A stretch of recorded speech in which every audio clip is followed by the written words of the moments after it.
الخالق من غير ربية الذي لم يزل قائما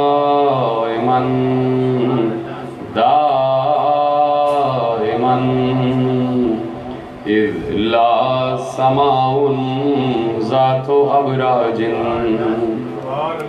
ولا ليل داج ولا بحر ساج ولا أرض ذات مهاد ولا خلق ذو اعتماد والصلاة والسلام والتحية والإكرام على نبي الرحمة وخازن المغفرة وقائد الخير والبركة ومنقذ العباد من الهلكة سيدنا ومولانا أبي القاسم محمد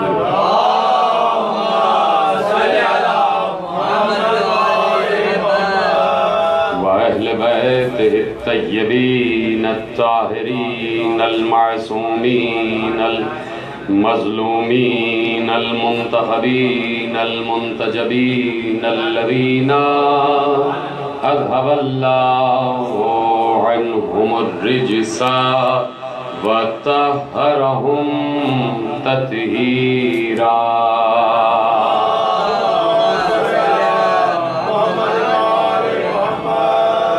أما بعد فقد قال الله سبحانه وتعالى في محكم كتابه المجيد وفرقانه الحميد وقوله الحق بسم الله الرحمن الرحيم تبارك الذي نزل الفرقان على عبده ليكون للعالمين نذيرا. صلوات علی محمد وآلہ.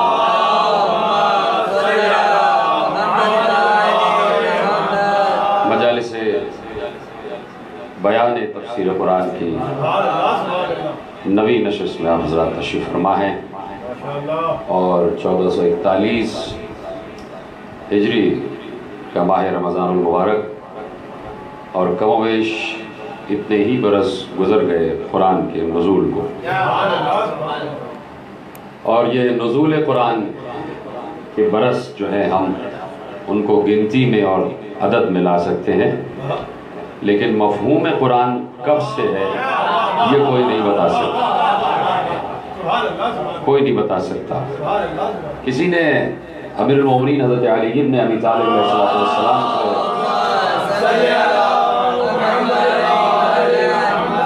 سوالات پوچھے گئے تو میرے مولا علی سے بڑے عجیب و غریب سوالات پوچھے گئے، اس لیے کہ مظہر العجائب ہے تو عجیب سوالات کے جوابات بھی انہوں نے دیے.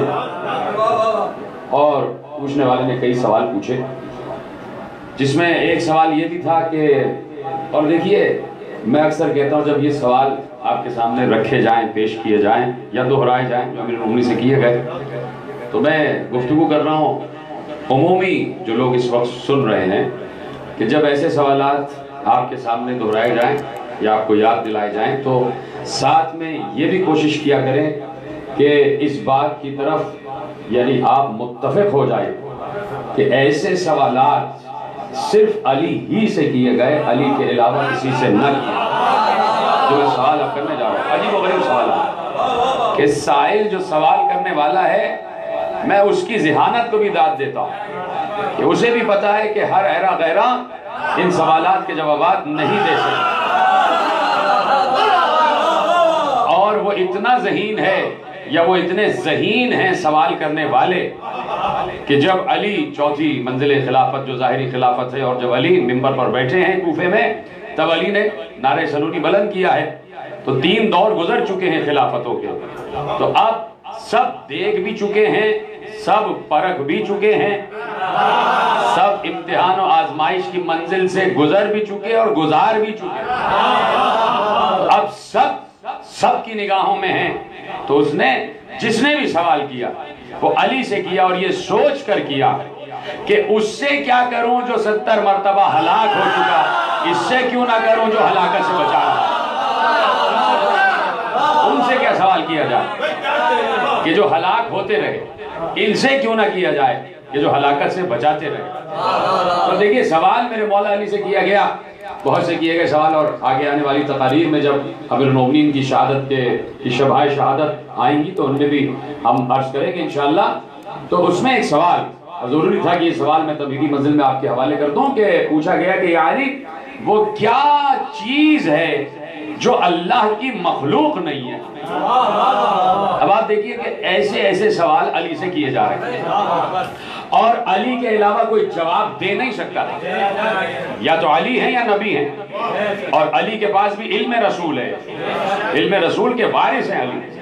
اور ہمارے محترم سننے والے اس کنفیوژن کو بھی دور کر دیں، جب بات آ جاتی ہے کہ علی کے علاوہ کوئی نہیں دے سکتا تو انڈرسٹوڈ ہے اس میں کہ رسول شامل ہیں، یعنی رسول ہیں، صرف استثناء رسول کو حاصل ہے۔ ایسا نہیں ہے کہ ہم نے رسول کو بھی اس میں شامل کر دیا کہ رسول بھی نہیں دے سکتے، چونکہ علی اولین منزل پر یہ اعلان کر چکے تھے کہ جس علم کا میں اعلان کر رہا ہوں، جس علم کا میں احیاء کر رہا ہوں، یہ وہ علم ہے کہ جب میں 3 دن کا تھا اور لعاب دہان رسول کے ذریعے یہ علم میرے اندر منتقل ہوا۔ یہ بات میرے محترم اہل سنت سامعین و ناظرین بھی اپنے ذہن میں بٹھا لیں کہ جب بھی اس منبر سے بات علی کی جاتی ہے تو استثناء رسول کو حاصل ہے کہ اس میں رسول نہیں ہے، یعنی علی کے علاوہ کا مطلب یہ ہے کہ علی کے ساتھ رسول شامل ہے اس صفت میں، باقی کوئی اور نہیں، اس کو سمجھا کریں۔ تو اب علی سے پوچھا جا رہا ہے کہ یا علی وہ کون سی شے ہے جو اللہ کی مخلوق نہیں ہے؟ کوئی تھا یا کوئی ہے جو علی کے علاوہ اس سوال کا جواب دے سکتا؟ اور میں نے کہا نا کہ سائل سوال کرنے والے کی ذہانت دیکھیے، اس نے بھی یہ سوال علی سے پہلے کسی سے پوچھا نہیں تھا کہ پوچھ پاچھ کے آ رہا ہو اور پھر اس نے کہا کہ اب علی سے پوچھ لوں۔ اس نے بھی کہا کہ علی کے علاوہ کہیں پوچھوں گا تو وقت کا ضیاع ہی ہوگا، وقت ضائع ہو جائے گا، تو چلو علی ہی سے کیوں نہ پوچھا جائے۔ تو اب علی سے پوچھا یا علی وہ کون سی شے ہے جو اللہ کی مخلوق نہیں ہے؟ علی نے کہا وہ قرآن ہے۔ اللہ اکبر، علی نے کہا وہ قرآن ہے، اس لیے کہ قرآن مفہوم خدا بندی ہے، علم خدا بندی ہے، اور اللہ کا علم مخلوق نہیں ہے، ذات خدا بندی کا حصہ ہے۔ قرآن مخلوق نہیں ہے، قرآن اللہ کا علم ہے، اور اللہ کا علم جب سے ہے، جب سے اللہ ہے، اس کی ذات کا حصہ ہے، اس کی ذات کا حصہ ہے۔ کہ یہ کلام الہی یہ اللہ کی مخلوق نہیں ہے، یہ اللہ، یعنی یہ تو ایسا ہی ہے کہ جیسے اللہ کے لیے پوچھا جائے کہ اللہ مخلوق ہے، یہ تو ایسا ہی ہو گیا نا۔ تو میرے عزیزو، اس لیے میں نے کہا کہ قرآن اپنے نزول کی منزل پر نازل بھی ہوا ہے، یعنی نزول بھی ہے اور تنزیل بھی ہے، نزول بھی ہے اور تنزیل بھی ہے۔ نزول یعنی کل جیسے کہ میں نے عرض کیا کہ یکبارگی قلب رسول پر نازل ہو گیا، جیسے کہ اس سے ما قبل 3 کتابیں یکبارگی اپنے اپنے صاحب پر نازل ہوتی گئیں، یعنی زبور ہے، تورات ہے اور انجیل ہے، یکبارگی نازل ہو گئی، حضرت داؤد پر، حضرت موسیٰ پر، حضرت عیسیٰ پر، اور لکھی ہوئی صورت میں نازل ہوئی۔ یہ میں دوسری تقریر میں عرض کر چکا، اور اب قرآن ہے کہ بالکل یہ اختصاص مصطفیٰ تک بھی پہنچنا تھا کہ پچھلی جتنی کتابیں ہیں وہ یکبارگی نازل ہوئی، تو مصطفیٰ پر یکبارگی نازل کیوں نہیں ہو رہی؟ تو کہا کہ 23 رمضان کو یکبارگی پورا قرآن قلب رسول پر نازل ہو چکا تھا، اور اس کے بعد جو جبرائیل آ رہے تھے وہ تنزیل کی منزل تھی کہ اب وہ آیت پڑھ دی جائے، اب وہ آیت پڑھ دی جائے، اب وہ آیت پڑھ دی جائے۔ تو نزول و تنزیل کی منزل سے قرآن گزر رہا ہے، اور کس کے قلب پر؟ قلب مصطفیٰ پر، قلب مصطفیٰ پر جتنی آیتیں ہیں وہ قلب مصطفیٰ پر نازل ہو رہی ہیں۔ اور عالم اسلام سے مسلسل ہمارے سوالات یہی ہیں کہ کیا صرف الفاظ نازل ہوئے، مفہوم نازل ہوا، یا اس کی تفسیر بھی نازل ہوئی؟ دیکھیے ان باتوں پر غور کرنا چاہیے عالم اسلام کو خصوصی طور پر، کہ کیا صرف مفہوم خداوندی نازل ہوا الفاظ کی صورت میں، یا اس کے ساتھ ساتھ ہر لفظ کی تفسیر و تعویل بھی نازل ہوئی؟ کیا رسول کے پاس قرآن کی تفسیر و تعویل کا علم نہیں تھا؟ ایک سوال ہے عالم اسلام سے، کیا رسول اللہ کے پاس قرآن کی تفسیر و تعویل کا علم نہیں تھا؟ سوال ہے اور اس کا جواب دیا جائے کہ رسول کے پاس کیا صرف قلب رسول اتنی وسعت رکھتا تھا کہ الفاظ کو محفوظ کر لے؟ اور اگر قلب رسول صرف الفاظ کو محفوظ کر لینے تک کی وسعت رکھتا تھا تو پھر تو نعوذ باللہ ابو جہل کتنی دور تھا؟ کسی پر بھی نازل ہو جاتا، کسی پر بھی نازل ہو جاتا، کسی انسان پر نازل ہو رہا ہے. لیکن بات یہ ہے کہ اتنا وسیع تو ظرف ہو کہ جس ظرف میں پورا کا پورا مفہوم کلام خداوندی سما جائے. اور مفہوم کلام خداوندی سما جانے کا مطلب یہ ہے علم خداوندی سما جانا. اور کل میں نے آیت الکرسی کی آیت آپ کے حوالے کر دی کہ وَلَا يُحِيطُونَ بِشَيْءٍ مِّنْ عِلْمِهِ إِلَّا بِمَا شَاءَ، سوائے ان کے جنہیں وہی اللہ کے علم کو کسب کر سکتے ہیں، وہی اللہ کے علم کا احاطہ کر سکتے ہیں، کسی اور کے علم کا نہیں، اللہ کے علم کا احاطہ. تو اب اگر کہیں یہ بات کہی جا رہی ہے، کہیں یہ بات کہی جا رہی ہے کہ قرآن کافی ہے، میں کسی میڈیا کے ذریعے، سوشل میڈیا کے ذریعے جہاں تک ماشاءاللہ ہزاروں کی تعداد میں ویورشپ ہو رہی ہے، لوگ سن رہے ہیں اسی سوشل میڈیا کے ذریعے سے، میں کچھ اپنی تحفظات امت تک پہنچانا چاہتا ہوں. علماء عالم اسلام تک جو 1400 برس سے ہمارے تحفظات ہیں وہ پہنچانا چاہتا ہوں. ان تحفظات میں ایک تحفظ یہ بھی ہے کہ کسی نے کہا تھا، پیغمبر سے ہٹ کے کسی نے کہا تھا کہ ہمارے لیے قرآن کافی ہے.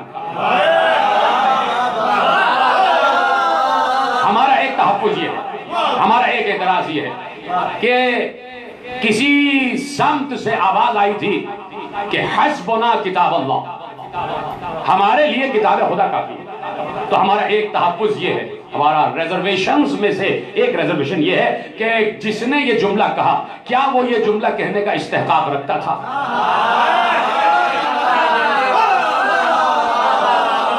کیا وہ یہ جملہ کہنے کا استحقاق رکھتے تھے کہ ہمارے لیے کتاب خدا کافی ہے؟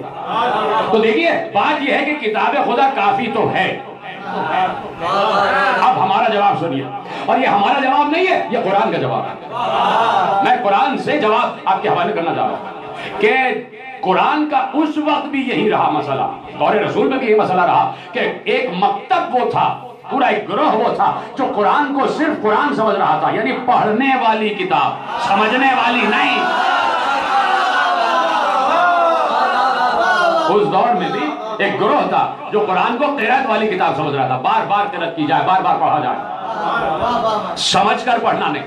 اور قرآن تقاضا کرتا تھا سمجھ کر پڑھنا، تعقل و تدبر و تفکر و تفہم کے ساتھ قرآن کی تلاوت کی جائے. اور تعقل، تدبر، تفہم، تفکر، تعقل، یہ سب کچھ تمہارے اوپر نہیں چھوڑا گیا. اگر تعقل سے کام لینا ہے تو عقل اول سے رابطہ کرنا پڑے گا. ٹھیک ہے؟ تو اب یہ چیزیں ہیں، میں نے کہا نا کہ ہمارے کچھ تحفظات ہیں جو میں نے گاہے بگاہے میں آگے بھی عرض کرتا رہوں گا. ایک تو میں نے آپ کے حوالے کر ہی دیا، اور بھی تحفظات ہیں ہمارے جو ہم امت تک پہنچاتے رہیں اور اس کا جواب طلب کرتے رہیں گے، کیونکہ جواب ہمارے پاس ہے،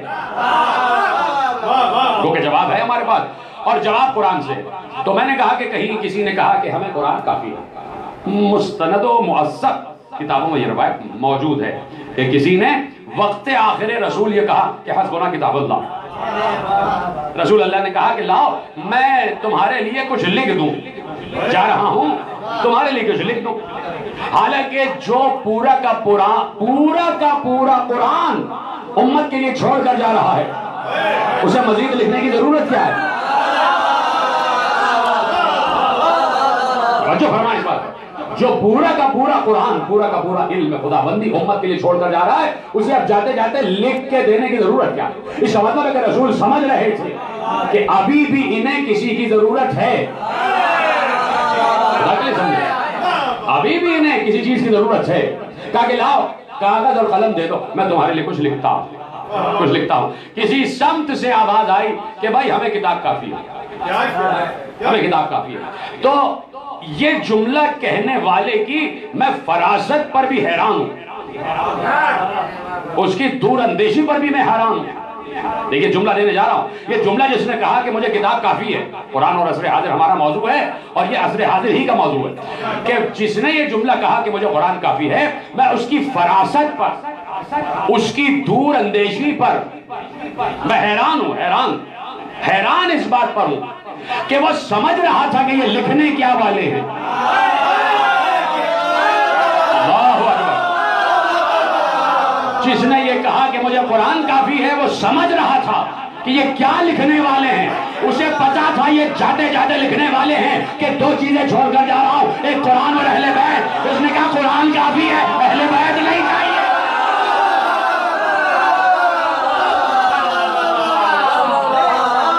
سمجھے آپ اس بات؟ سمجھ رہے تھے وہ؟ یہ پھر وہی بات کہہ کے جائیں گے کہ دو قرآن کی چیزیں چھوڑ کر جا رہا ہوں، ایک قرآن اور ایک میرے اہل بیت جو میری ہجرت ہے، جن کی رگوں میں میرا خون دوڑ رہا ہے۔ پتا تھا، انہوں نے کہا کہ بھائی ہمارے لیے قرآن کافی ہے، معلوم تھا ہی لکھنے جا رہے ہیں۔ دوسری بات، رسول اللہ اتنا بڑا پیغام دے گئے جاتے جاتے اشاروں میں کہ اب تم مسلسل 63 برس اور اس کے بعد قیامت تک کچھ بے وقوف یہ لکھتے رہیں گے کہ نہ انہیں لکھنا آتا تھا نہ پڑھنا آتا تھا۔ رسول کہہ کے چلے گئے اگر نہ لکھنا نہ پڑھنا آتا تو کاغذ اور قلم کیوں منگا رہا ہو؟ بتا گئے کہ لکھنا بھی آتا ہے پڑھنا بھی آتا ہے، لکھنا بھی آتا ہے پڑھنا بھی آتا ہے۔ تو اب کیا کہا کہ ہمیں کتاب کافی ہے، تو میں نے کہا ہمارا تحفظ ہے، لیکن کتاب ہے تو کافی، کتاب ہے تو کافی۔ لیکن جب سوال آ جائے کہ کتاب کافی ہے، جب بات آ جائے کہ کتاب کافی ہے، تو اب سوال آتا ہے کس کے لیے کافی ہے؟ کس کے لیے کافی ہے؟ بات آ گئی کہ کتاب کافی ہے، تو سوال یہ کس کے لیے کافی ہے؟ قرآن کہہ رہا ہے کہ میں کافی ہوں، قرآن کہہ رہا ہے کہ میں کافی ہوں، لیکن سوال یہ ہے کہ کس کے لیے کافی؟ کس کے لیے کافی؟ تو سورہ دخان میں آواز دی فَإِنَّمَا يَسَّرْنَاهُ بِلِسَانِكَ لَعَلَّهُمْ يَتَذَكَّرُونَ۔ اے محمد ہم نے اس قرآن کو آپ کے لیے کافی بنایا ہے، ہر کسی کے لیے نہیں۔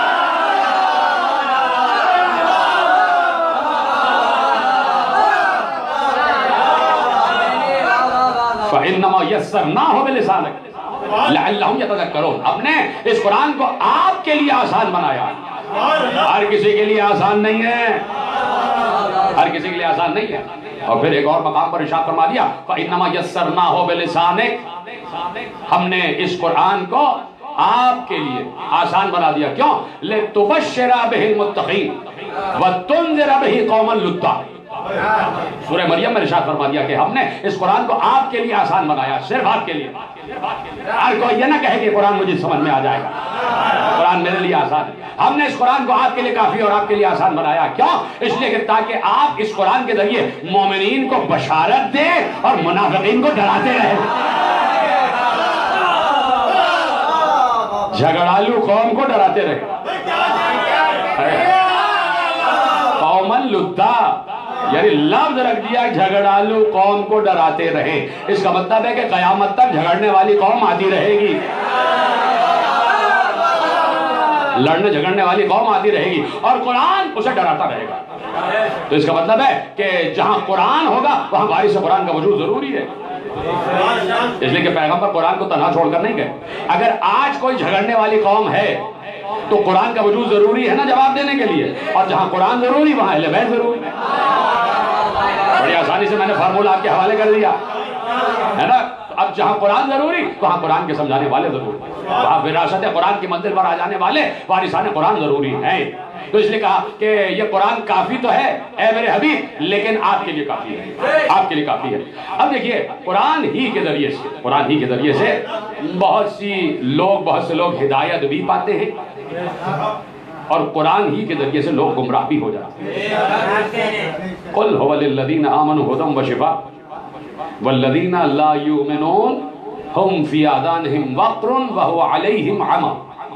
خود قرآن کہہ رہا ہے کہ صاحبان ایمان اس قرآن سے ہدایت پاتے ہیں، شفا پاتے ہیں، اور جہاں ایمان نہیں ہے وہیں وہ لوگ کچھ لوگ ہیں جو اس قرآن کو پڑھ کر اندھے بھی ہو جاتے ہیں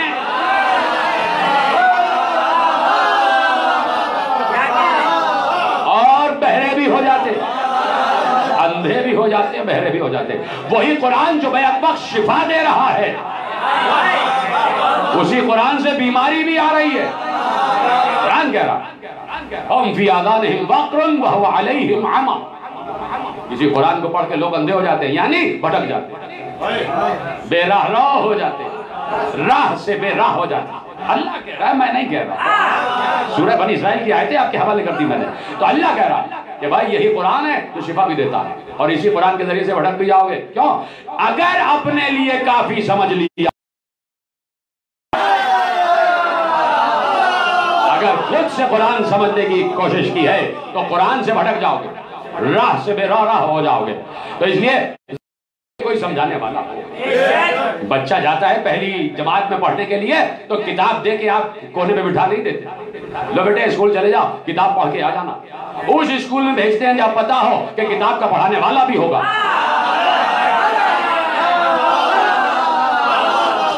کتاب کا پڑھانے والا بھی ہوگا، کتاب کا سمجھانے والا بھی ہوگا۔ توجہ ہے نا آپ کی؟ تو اب قرآن ہے قرآن، اور قرآن علم خدا کا مرقع ہے، قرآن علم خدا کا مرقع ہے، تو قرآن ہی سے کہیں نہ کہیں ادھر ادھر فکریں بھی ہو جاتی ہیں، افکار بھی ادھر ادھر چلے جاتے ہیں۔ پیغمبر نے ارشاد فرما دیا تھا سورہ واقعہ ہود میں، وَلَا أَقُولُ لَكُمْ عِنْدِي خَزَائِنُ اللَّهِ وَلَا أَعْلَمُ الْغَيْبَ وَلَا أَقُولُ إِنِّي مَلَكٌ۔ سورہ ہود میں اللہ نے ارشاد فرمایا کہ پیغمبر کہہ رہے ہیں وَلَا أَقُولُ لَكُمْ عِنْدِي خَزَائِنُ اللَّهِ وَلَا أَعْلَمُ الْغَيْبَ۔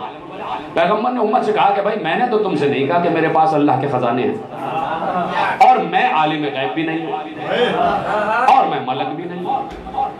قرآن نے کہہ دیا۔ لوگوں نے قرآن کی آیت کو قصد کر لیا، دیکھا ہم کہہ رہے تھے نا امی ہے کچھ نہیں جانتا، اب لاؤ جواب۔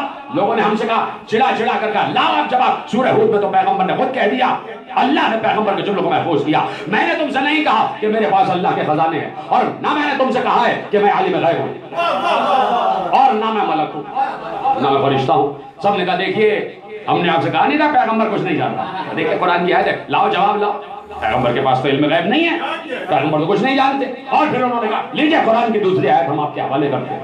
کون سی آیت؟ سورہ طلاق کی آیت آپ کے حوالے، سورہ لقمان کی آیت آپ کے حوالے کرتے ہیں کہ اللہ نے ارشاد فرما دیا۔ اچھا کچھ باتیں ہیں کہ جو اللہ نے اپنے سے منسوخ کی ہے،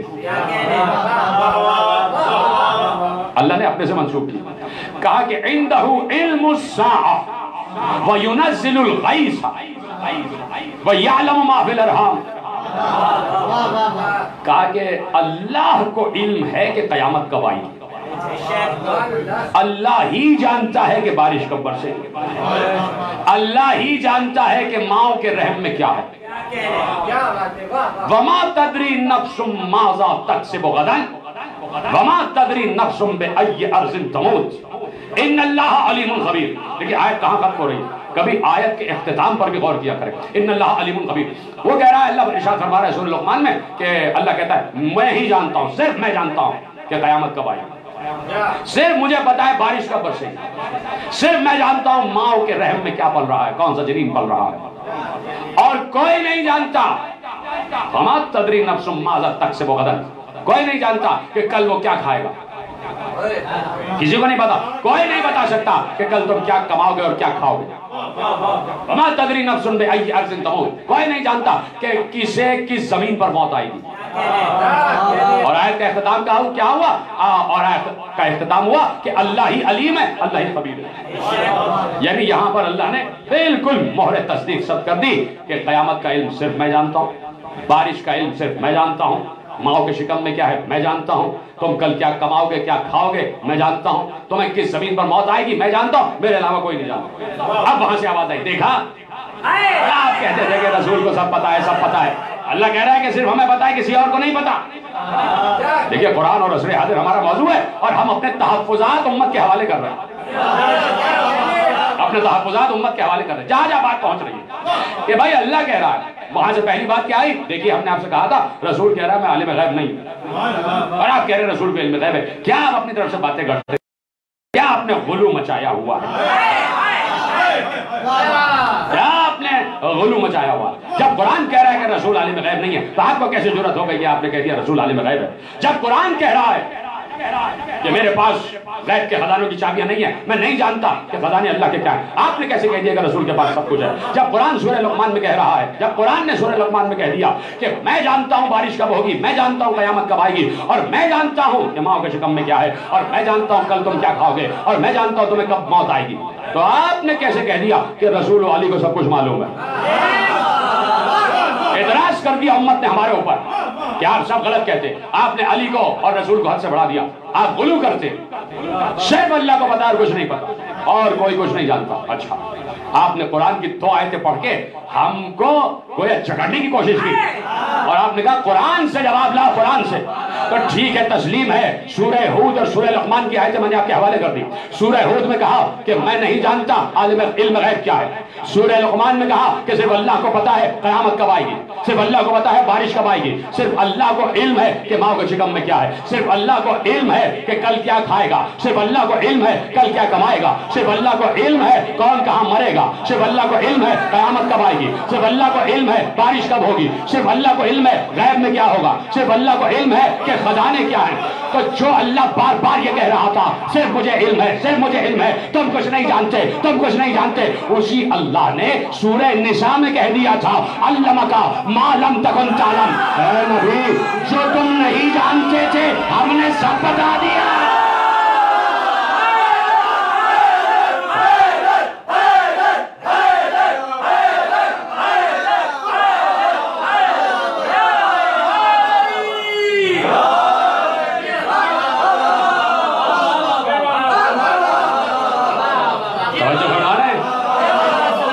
یہ بھی تو سورہ نساء کی آیت ہے. علمک ما لم تکن تعلم. نبی، جو کچھ آپ نہیں جانتے تھے ہم نے آپ کو علم دے دیا. اور اللہ تمہارا بنایا ہوا غنی نہیں ہے، وہ ازلی غنی ہے. وہ ازلی غنی. غنی کا مطلب یہ ہوتا ہے جس کے پاس خزانوں کو کمی ہونے کی کا کوئی خوف ہی نہ ہو، جب بڑھتا چلا جائے اس کے خزانوں میں کمی نہ ہو. اور ایک غنی کے معنی استغنا کے معنی میں بھی ہے کہ جسے کسی کی پرواہ ہی نہ ہو. جہاں برے عمل کیا جاؤ اللہ کو کوئی پرواہ نہیں ہے. شیطان نے کہا نا کہ میں نے بہکاؤں گا، دائیں سے بائیں سے، آگے سے، پیچھے سے، ان کی رگوں میں خون بن کے داخل ہو جاؤں گا، ان کے نطفوں میں داخل ہو جاؤں گا، ان کو بہکاتا رہوں گا. وہ سمجھ رہا تھا کہ اللہ جو ہے میری باتوں میں آ جائے گا اور میری ہر بات کا جواب دے گا. اسے یہ پتہ ہی نہیں کہ اللہ غنی ہے. اللہ نے ایک لفظ میں اپنے غنی ہونے کا اعلان کر دیا، تو بہکاتا جا، میں جہنم میں بھرتا جاؤں گا. ایسے کہتے ہیں غنی، کوئی پرواہ نہیں، تو بہکا لے اور میں جہنم کو بھرتا چلا جاؤں گا. یہ اللہ. تو اب کیا اللہ نے کہا، جب آپ نے 2 آیتیں لے لی قرآن میں تو یہ تیسری آیت کیوں چھوڑ دی؟ کم از کم 3 تو آیتیں لینا. تیسری آیت کیوں چھوڑ دی؟ کہ جہاں اللہ سورہ نساء میں ارشاد فرما رہا علمک ما لم تکن تعلم، ہم نے سارا علم آپ کو دے دیا. اور اللہ نے یہ لفظ کہہ کے علمک ما لم تکن تعلم، جو کچھ آپ نہیں جانتے تھے ہم نے دے دیا. یہ لفظ کہہ کے اللہ نے سارا علم دیا ہے. چلیے آپ سارا علم نہیں مانتے تو وہ علم جس کا وجود آپ رسول کی ذات میں نہیں مانتے وہ علم تو دے دیا نا. آپ کہتے ہیں کہ اللہ کو قیامت کا علم ہے، قرآن کہہ رہا ہے. اللہ کو بارش برسنے کا علم ہے، قرآن کہہ رہا ہے. اللہ جانتا ہے ماں کو شکم میں کیا ہے، قرآن کہہ رہا ہے. اور اللہ کہہ رہا ہے جو تم نہیں جانتے تھے ہم نے علم دے دیا. تو اس کا مطلب ہے کہ اب جب اللہ نے علم دے دیا تو رسول کو معلوم ہے قیامت کب آئے گی، ماں کے شکم میں کیا ہے رسول کو معلوم ہے، بارش کب برسے گی رسول کو معلوم ہے. جب اللہ نے علم دے دیا رسول کو، علمک ما لم تکن تعلم، جو کچھ آپ نہیں جانتے تھے ہم نے آپ کو علم عطا کر دیا، تو سارا کا سارا علم دے دیا. تو اب علم غیب پھر کیوں رہ گیا؟ علم غیب کیوں رہ گیا؟ علم غیب کیوں رہ گیا؟ عالم الغیب فلا یظہر علی غیبہ احدا الا من ارتضی من رسول فإنه يسلك من بين يديه ومن خلفهم رصدا ليعلم أن قد أبلغوا رسالات ربهم. تو اب اللہ کہہ رہا ہے، سورۃ طلاق کی آخری آیت میں نے آپ کے حوالے کر دی. جب علم غیب کی بات آ گئی تو مجھے آیت یاد آ گئی. اللہ کہہ رہا ہے، آپ نے کہا رسول کو علم غیب نہیں ہے، ہم بھی مان رہے اس لیے کہ قرآن ہے اور قرآن کے خلاف ہم نہیں جاتے. رسول نے کہہ دیا وَلَا أَقُولُ لَكُمْ، میں نے تم سے نہیں کہا کہ میرے پاس اللہ کے خزانے ہیں، اور میں نے نہیں کہا کہ میں عالم غیب ہوں. ٹھیک ہے، رسول نے نہیں کہا. وہی قرآن کہہ رہا ہے سورہ طلاق میں عالم الغیب، غیب کا علم اللہ کو ہے. فَلَا يُظْهِرُ عَلَى غَيْبِهِ أَحَدًا، وہ کسی پر بھی اپنے غیب کو ظاہر نہیں کرتا. دیکھیے صراحت ہے اس آیت میں، علماء تشریح فرمائیں صراحت ہے اس آیت میں. فَلَا يُظْهِرُ عَلَى غَيْبِهِ أَحَدًا.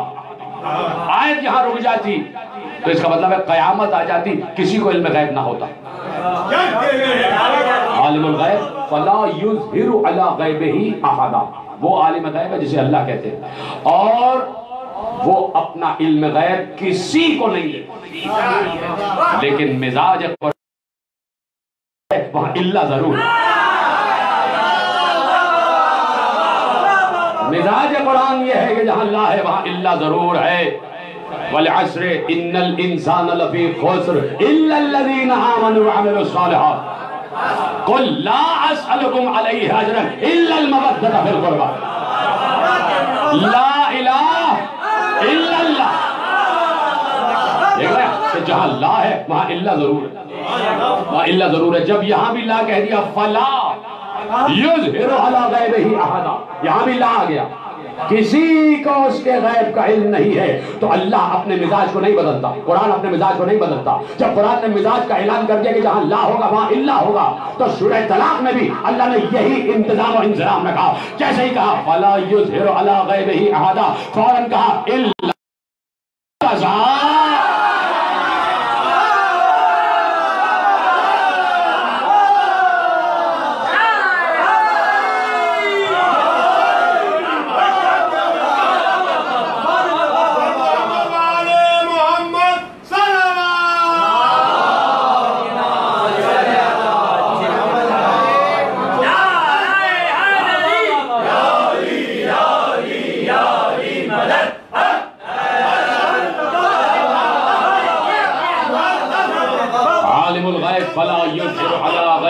احدا الا من ارتضى من رسول فانه يسلك من بين يديه ومن خلفهم رصدا ليعلم ان قد ابلغوا برسالات ربهم واحاط بما لديهم واحصى كل شيء عددا.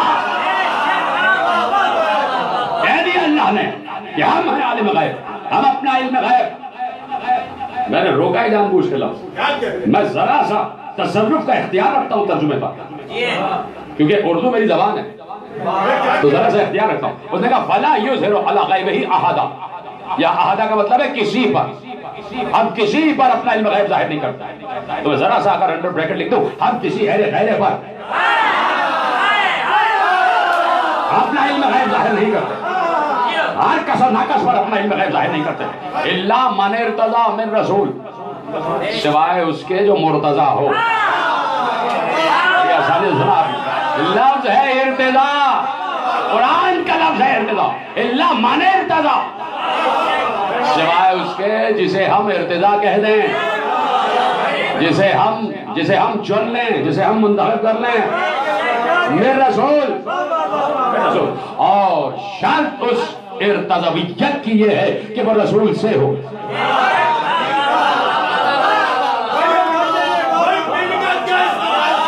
رسول سے ہو.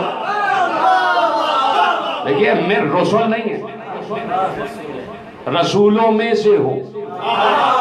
کیا ہے؟ رسول سے، رسول سے ہو. ترجمہ اس کا یہ بھی ہے، یہ ترجمہ میرے پاس اس وقت میرے کتبخانے میں کم و بیش 10 یا 12 ترجمے موجود ہیں، مختلف علماء اسلام، قدیمی بھی اور جدید. تو مختلف ترجمے میری نگاہ میں ہیں. اکثریت نے لکھا ہے کہ جسے ہم نے رسولوں میں سے منتخب کر لیا. لیکن اگر آپ لفظی ترجمہ دیکھیں، علماء بیٹھے ہوئے ہیں الا من ارتضا، سوائے اس کے جو ارتضا ہو. اور اس ارتضا کی نشانی یہ ہے کہ من رسول، رسول سے منیت پر ہو.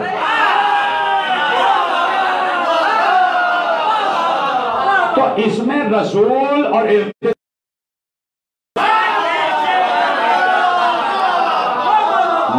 اور مرتضی دونوں آ گئے. الا من ارتضا من رسول، سوائے اس کے کہ جو رسولوں میں سے مرتضی ہو، جو رسول سے ہو. من رسول، من رسول. تھوڑا سا اگر میں روک کے بولوں، من رسول، من الرسول،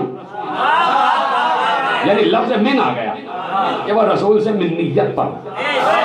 میں کہہ دوں گا تو شاید جانبداری ہو جائے گی. جاؤ تفسیر در منصور پڑھ لو اور جاؤ مدارج النبوہ پڑھ لو اور جاؤ عالم اسلام کی صحت ترین کتابیں پڑھ لو کہ ایک بار چلے اور وہ صاحب لے کے چلے اور لے کے چلے سورہ برات.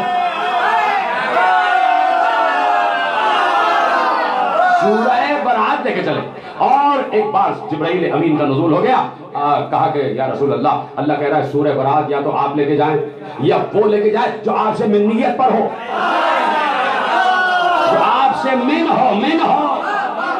جیسے ہی کہا یا تو آپ یا وہ جو آپ سے منیت پر ہو, تو سب میرا یقین ہے اور میں سمجھتا ہوں کہ شاید جیسے یہ پیغام اترا ہوگا کہ وہ جائے جو آپ سے نیت پر ہو, کچھ لوگ کھڑے ہو کے دکھا رہے ہوں گے ہم.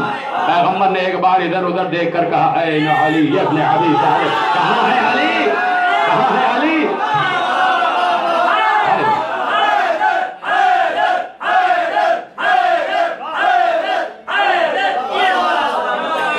علی آئے, یا علی آپ لے کے جائیے سورہ برات اور جانے والے کو واپس بلا لو. آئے اور کہا مجھے سورہ برات دیجئے, آپ جائیے. آئے واپس, کہا یا رسول اللہ مجھ سے کوئی فتح ہو گئے, کہا نہیں کوئی فتح نہیں, اللہ کا حکم آیا یا میں جاؤں یا علی جائے. میں نے منیت کا ترجمہ کر دیا. رسول اللہ نے کہا نا کہ یا تو میں جاؤں یا وہ جائے جو منیت پر. تو رسول نے علی کو بھیج دیا تو گویا علی آ گئے. اب کیا آیت کا ترجمہ ہوا کہ ہم اپنا غیب کسی پر ظاہر نہیں کرتے سوائے اس کے جو رسول سے منیت پر ہو, جو رسول سے منیت پر ہو. یہاں رسول خود بخود شامل ہو گئے علم غیب میں. فَإِنَّهُ اب آگے پہچان بتا دی, جس کو اللہ نے علم غیب دیا اس کی پہچان بتا دی. فَإِنَّهُ يَسْلُكُ مِن بَيْنِ يَدَيْهِ وَمِن خَلْفِهِ رَصَدًا. میں ترجمہ وہ لے رہا ہوں جو عالم اسلام نے لیا ہے, جو عالم اسلام نے ترجمہ لیا ہے وہ لے رہا ہوں کہ ہم اس پر اپنا علم غیب ظاہر کرتے ہیں جو رسولوں میں سے منتخب ہو, جو رسولوں میں سے منتخب ہو. اور وہ کون ہے؟ مصطفیٰ.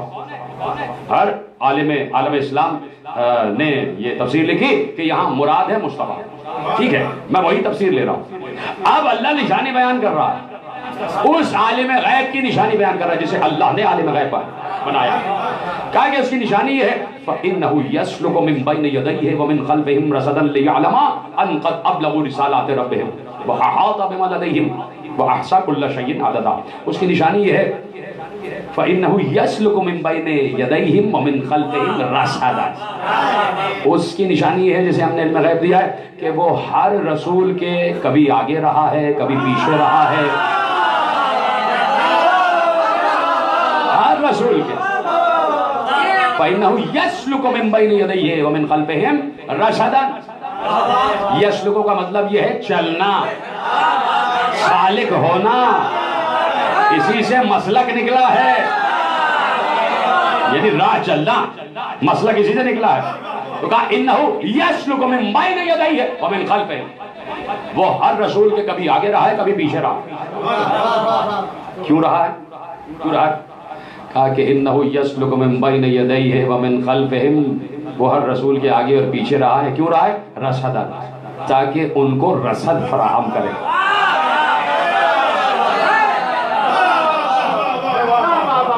تاکہ نگران بن جائے, دیکھنے والا بن جائے.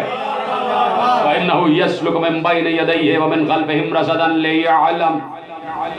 اور اس لیے وہ ہر رسول, توجہ رکھیے گا, بالکل ذمہ داری سے جملہ پیش کر رہا ہوں, ذمہ داری سے ترجمہ پیش کر رہا ہوں. اور اس لیے وہ ہر رسول کتنے؟ 313. رسول کی بات ہو رہی نا یہاں پر, من ارتضی من رسول کی بات ہو رہی. رسول کتنے؟ 313. تو اب نبی کی جب رسولوں کے آگے پیچھے رہا ہے تو نبیوں کے بھی رہا ہے. اب بات ہو رہی 313 رسول. 313 رسولوں کے کبھی آگے رہا کبھی پیچھے رہا. کیوں؟ تاکہ ان کا نگران بن جائے. دیکھیں نگرانی کرے, کس بات کی نگرانی؟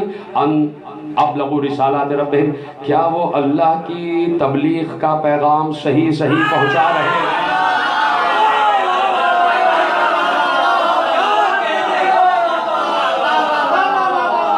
کیا وہ اللہ کی تبلیغ کر رہے ہیں؟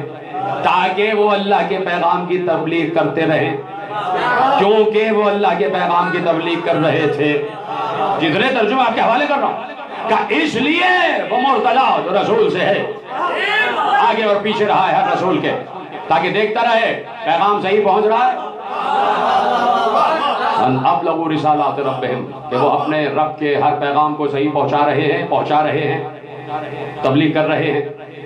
اور نشانی بنا دی، ایک نشانی یہ بتائی، اب دوسری نشانی وَأَحَاطَ بِمَا لَدَيْهِمْ، اور جو کچھ ان 313 کے پاس ہے بکھرا ہوا، اس کے پاس مجتمع سب کچھ ہے.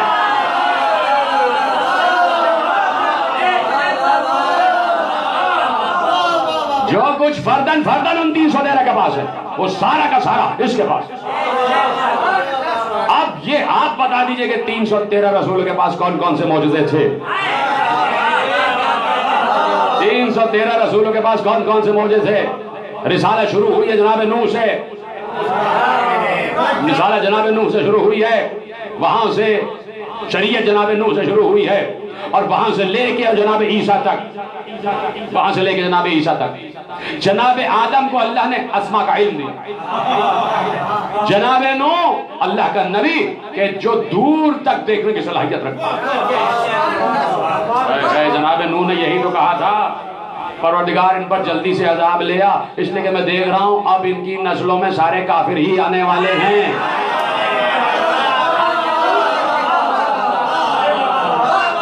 نوح آخری آدمی تک دیکھنے والا، نسلوں تک دیکھنے والا نوح کو صلاحیت دی کہ نسلوں تک دیکھ لے، سلک کو دیکھ لے.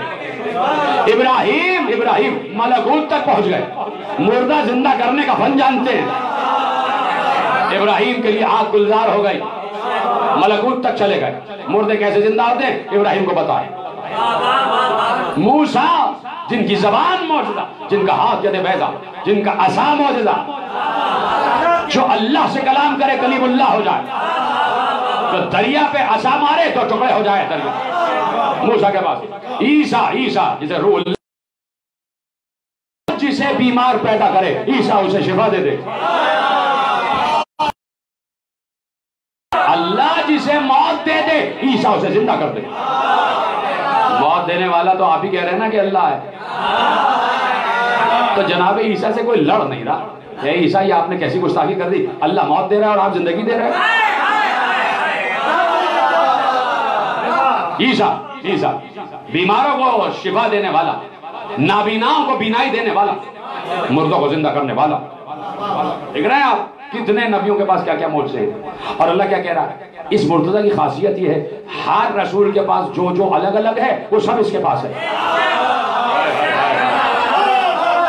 وہ سب کا سب اس کے پاس. یعنی آدم کا علم اس کے پاس، نوح کی نظر اس کے پاس، ابراہیم کی خلت اس کے پاس، موسیٰ کی ہیبت اس کے پاس، عیسیٰ کی روح اس کے پاس. تو اب یہ کیوں نہ مردے زندہ کرے، یہ کیوں نہ شفا دے، یہ کیوں نہ بیٹے دے دے.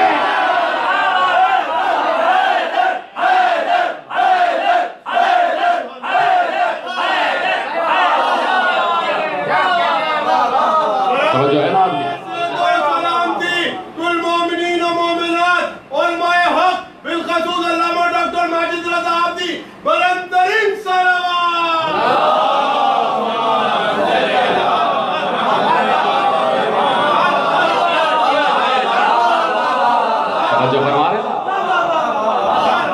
کہ جو کچھ ان کے پاس ہے وہ احاطہ بما لدیہم، جو کچھ ان کے پاس ہے سب اس کی ذات اس کا احاطہ کیے ہوئے ہے. تیسری نشانی وَأَحْصَىٰ كُلَّ شَيْءٍ عَدَدًا، اس کی سب سے بڑی نشانی ہے کہ وہ ہر شے کے عدد کو بھی جانتا ہے. ہر شے کے عدد کو بھی جانتا ہے، ہر شے کے عدد کو بھی جانتا ہے. ایک بار کہنے والے نے کہا یا علی وادی النول سے گزر رہے ہیں، چوٹیوں والی وادی سے گزر رہے ہیں. کہا یا علی اتنی چوٹیاں کروڑوں کی تعداد میں ادھر سے ادھر جا رہی ہیں. کہا یا علی بابرکت ہے وہ ذات جو ان چوٹیوں کی تعداد کو جانتی ہے. علی نے کہا ایسا نہ کہو، یہ کہو بابرکت ہے وہ ذات جو ان چوٹیوں کے خالق ہے، جہاں تک تعداد کی بات ہے وہ تو میں بھی جانتا ہوں.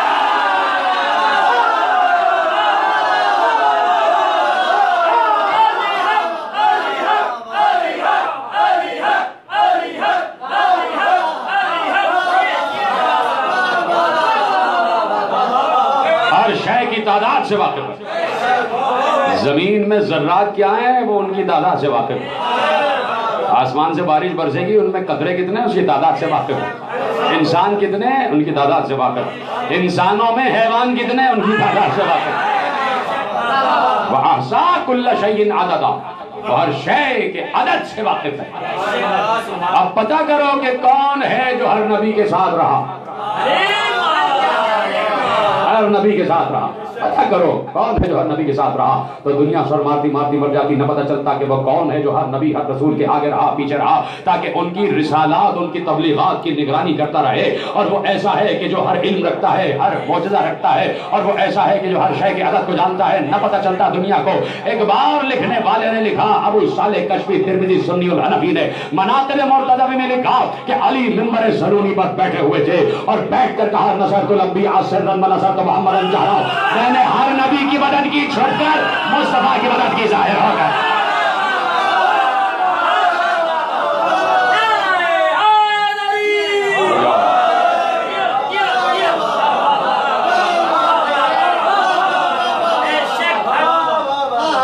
تو قرآن کی آیتیں پڑھ لی اور اعتراض وارد کر دیا، یہ آسان ہے.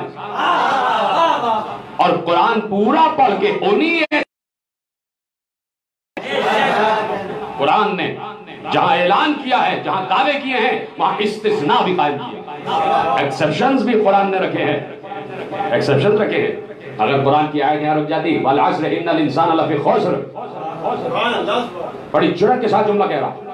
اگر قرآن کی آیت یہی رک جاتی اور الا نہ ہوتا، الا الذین آمنوا وعملوا الصالحات نہ ہوتا، اگر قرآن کی آیت یہاں رک جاتی والعصر ان الانسان لفی خسر، ہمیں عصر کی قسم کہ ہر انسان خسارے میں، اگر آیت یہاں رک جاتی تو امام کعبہ بھی خسارے میں تھا. لیکن استثناء آپ کو ہر جگہ ماننا ہے، ایکسیپشن آپ کو ہر جگہ ماننا ہے. الا الذین آمنوا وعملوا الصالحات وتواصوا بالحق وتواصوا بالصبر، سوائے ان کے جو ایمان والے ہیں، سوائے ان کے جو عمل صالح والے ہیں. ایمان و عمل صالح کیا ہے؟ وتواصوا بالحق وتواصوا بالصبر، حق کی تلقین اور صبر کی تلقین. ایمان و عمل صالح یہ ہے کہ حق کی تلقین کرو اور صبر کی تلقین، یعنی جہاں بھی ہو حق و صبر کی تلقین ایک ساتھ ہو، اور ترتیب وار یہی ہو کہ پہلے تلقین حق ہو پھر تلقین صبر ہو.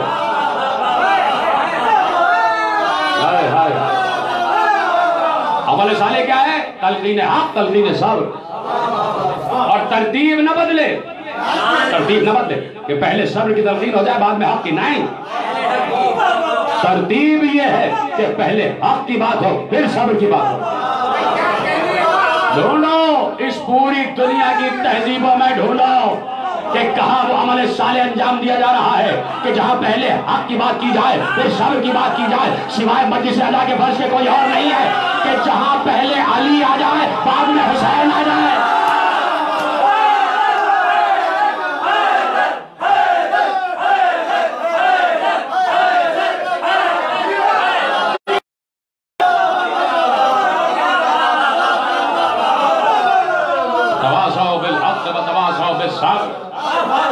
حق کی تلقین کرو اور صبر کی تلقین کرو.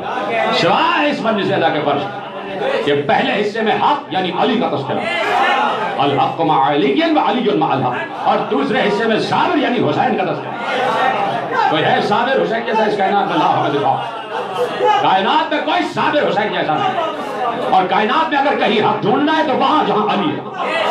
علی کے علاوہ حق کہیں نہیں ملے گا اور حسین کے علاوہ صبر کہیں نہیں ملے گا. حسین تو آج حسین کے نانا کا کلمہ پڑھ کے حسین پر فتوے لگائے. میں ہر مسلک کی بات کر رہا ہوں کہ فتوہ لگانے پر آئے تو امام غزالی نے بھی فتوہ لگا دیا اور یزید کو انڈورس کیا. یہ بھی حسین کا صبر تھا اور آج بھی حسین صابر ہے، اس لیے کہ رحمت للعالمین کا نواسا، رحمت للعالمین کا نمائندہ ہے حسین.